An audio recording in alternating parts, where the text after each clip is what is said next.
Alright everyone, we start off today with a really bad take, which is a massively cringe ad put out by the Team Desantis War Room on Twitter.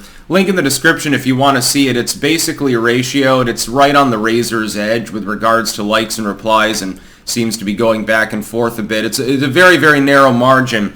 Essentially what the ad appears to do is try to woo religious voters, moralistic voters over to the DeSantis camp. Well, here's Donald Trump praising trans people. Here's Donald Trump saying he supports gay rights and so forth, as though that was now a controversial issue. I guess the idea is you're willing to trade off getting a few extra votes in a primary you're near guaranteed to lose while ensuring that you wouldn't win in the general election. When we're talking about things like gay rights in the most basic primordial sense, a la the 90s or 2000s, that's now settled science. The issue is effectively dead in the minds of most Americans. I realize there are some religious voting blocs out there that still have negative feelings about it.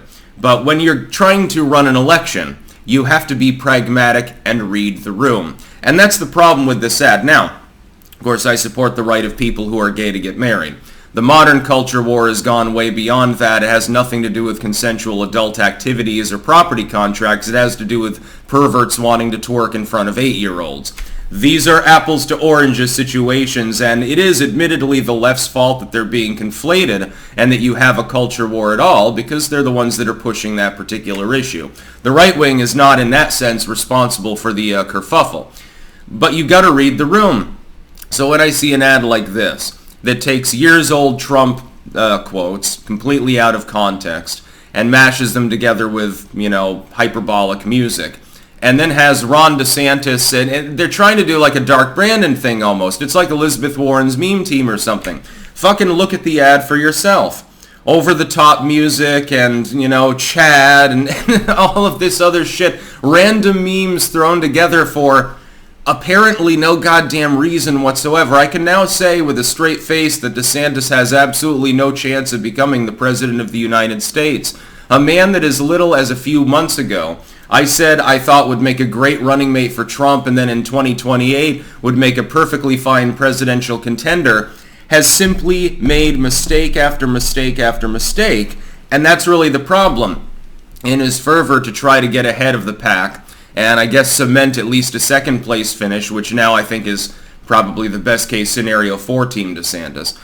You've gone off the deep end. Your team is putting out massively cringe memes of itself. It's like the usage of memes in this context is itself a meme.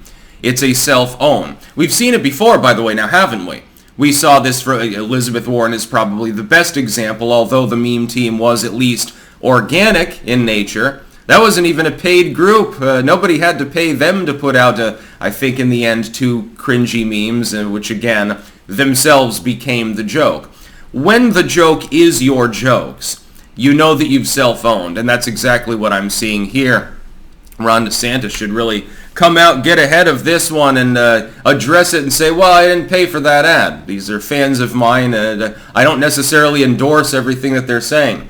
You do realize that there are log cabin Republicans now, don't you? And if you're doing outreach to younger voters, engaging in a culture war in which you're saying it's improper for adults to perv on kids, that's fine. That's a good thing. Yeah, 99% of the population agrees with you and the other 1% uses Mastodon. That's perfectly fine. Nobody has a problem with that. Even most liberals agree with you on the drag queen story hour thing, unless they've seen nothing but a whole shitload of propaganda.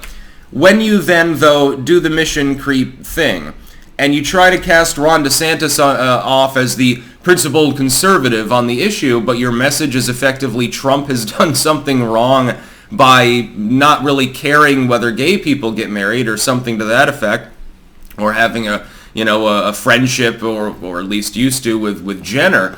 Dude, that was years ago. And what are you talking about? At the time that happened, there was no drag queen story hour fight being had.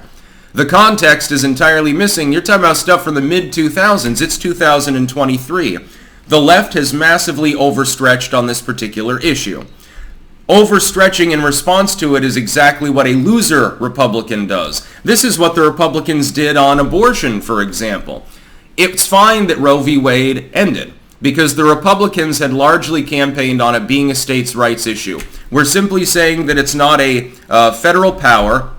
It's not a new constitutional rule that the SCOTUS ever should have enshrined in the 70s with the Roe v. Wade decision. We're saying the state should handle it.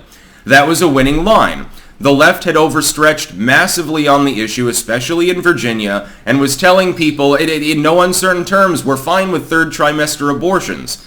And at the age of full viability, the baby's effectively born, and we're willing to allow people to abort that baby. It's no longer a fetus at that point, it's a baby. They overstretched. And the public reaction was massive outcry. Roe v. Wade ends. Okay, huzzah. What immediately happens? Lindsey Graham and others come out and say, well, it's no longer a states' rights issue. Now that we've won the judicial case, we want to federalize the issue and we want to have a national ban on abortion or something to that effect. The Republican response to the left destroying itself on this moral issue was to attempt to out-destroy itself on the same issue.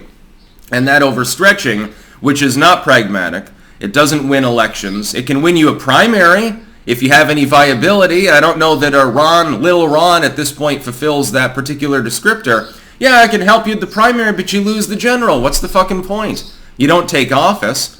Yeah, that's the sort of thing that a greedy person does when they just want to prolong an otherwise potentially viable campaign in order to siphon huge amounts of money and maybe later on get a book deal or a cabinet position or something like that. It makes Ron DeSantis look both dumb and disingenuous at the same time. Now, again, I don't know that he officially paid for this ad. This is the Team DeSantis War Room on Twitter.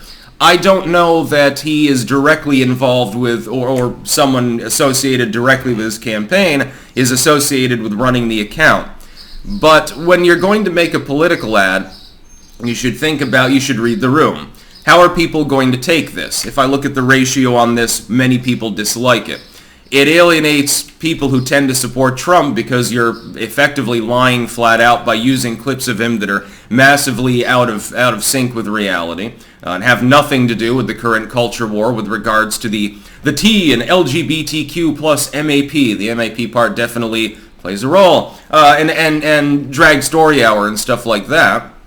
You've managed to whip up some liberals, too, they're laughing hilariously at you, and they're breathing a sigh of relief. Oh, God, thank goodness. There's a Bushite Republican in the field making moralistic cringe that makes our ads look good by comparison. They're laughing at you right now. They're not laughing just because they politically oppose you. They're glad that DeSantis at this point is in the race, I think. They're trying to give him visibility for a reason because of the cell phones. By himself, with certain bills.